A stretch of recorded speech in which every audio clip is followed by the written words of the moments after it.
Tainan diguyur hujan tanggal 12 malam.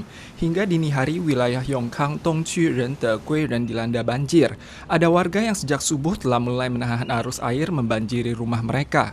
Banyak warga dan kendaraan mereka yang terendam banjir sehingga tidak dapat masuk kantor. Karena banjir telah melanda lebih dari 4 wilayah administratif, Pemkot Tainan mengumumkan libur tanggal 13 pada pukul 6 pagi. 尽量提早能够宣布，不要造成民众出门塞在路上，才收到停班停课的消息。 Kaohsiung juga diguyur hujan lebat tanggal 12 malam dan menyebabkan banjir di wilayah perkotaan.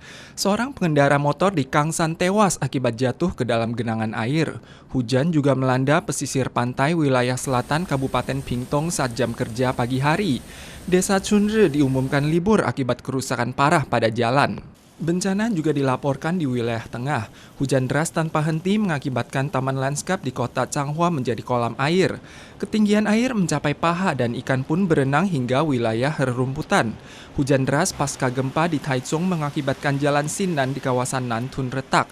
Agen sumber daya air menjelaskan proyek sepanjang jalan akan diperiksa ulang untuk mengantisipasi terjadinya masalah serupa. Gerakan anti-ekstradisi Hong Kong semakin memanas. Demonstran membanjiri Bandara Internasional Hong Kong tanggal 12 yang mengakibatkan pembatalan seluruh penerbangan malam hari. Total 230 penerbangan mengalami pembatalan, termasuk 40 pesawat kargo dan penumpang dari Bandara Taoyuan. Hingga pukul 6.55 pagi baru ada pesawat yang tinggal landas dari Hong Kong International Airport. Tindakan polisi memicu amarah warga Hong Kong, termasuk tim medis yang kesal dan menggelar mogok kerja sebagai protes aksi pembunuhan polisi terhadap warga sipil. 警察咧用咗好多嘅佢哋所謂嘅最低武力，但係嗰啲嘅最低武力咧係講緊咧係導致琴日有一位女嘅示威者咧係右眼嗰度係受到嚴重嘅傷害。 Sebagai lokomotif gerakan unjuk rasa, Perkumpulan 11 Universitas Hong Kong merilis imbauan aksi mogok kerja, sekolah, dan melumpuhkan kota tanpa batas. Pertikaian antara polisi dan warga merebak. Dilaporkan dalam pertikaian 11 Agustus, ada polisi yang menyamar sebagai kelompok berbaju hitam dan menghasut kekerasan. Hal tersebut diakui oleh kepolisian namun menekankan mereka tidak melakukan tindakan pelanggaran. Tanggal 12 sore, kantor urusan Hong Kong RRT menuduh bahwa sebagian demonstran maniak dan tidak rasional. Ditambahkan bahwa Hong Kong telah mencapai titik kritis. Semua orang yang peduli dengan masa depan Hong Kong harus berdiri dan menghentikan aksi kekerasan. Warga Hong Kong berencana untuk menguak sejumlah tekanan pihak kepolisian di media massa internasional hari Sabtu dan Minggu ini. Dalam waktu 1 jam telah tergalang dana lebih dari $1 juta Amerika. Festival balon udara panas telah diselenggarakan selama 1,5 bulan di Kabupaten Taitung.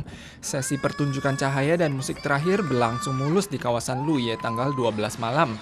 20 balon udara panas dan kembang api menerangi angkasa yang disaksikan oleh sekitar 60.000 pengunjung. Sebanyak 1 juta pengunjung telah menghadiri festival tahun ini.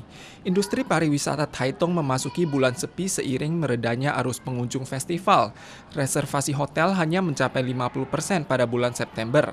Pelaku usaha Taitung berharap adanya paket wisata musim gugur dan dingin sehingga dapat menarik minat pengunjung. Kantor pariwisata Kabupaten Taitung menjelaskan masih ada paket wisata pemandangan langit berbintang dan selancar di musim gugur dan dingin pada Kabupaten Taitung dengan memadukan program subsidi musim gugur dan dingin Biro Pariwisata untuk menarik minat para turis. Wilayah Monste di kawasan Tenggara Myanmar dilanda banjir. Longsor mengakibatkan 59 orang tewas. Lebih dari 4.000 rumah terendam banjir dan menyebabkan lebih dari 25.000 warga kehilangan tempat tinggal. Kantor Urusan Kemanusiaan PBB menjelaskan sebanyak 89.000 korban telah kehilangan tempat tinggal dalam bencana banjir beberapa pekan terakhir ini dan terpaksa menetap di penampungan sementara. Angin muson dan musim hujan kerap melanda Myanmar dan negara Asia Tenggara lainnya. Presiden Myanmar mengadakan lawatan ke lokasi bencana tanggal 12 dan menyatakan rasa simpatinya kepada para korban serta berjanji untuk menyediakan upaya bantuan.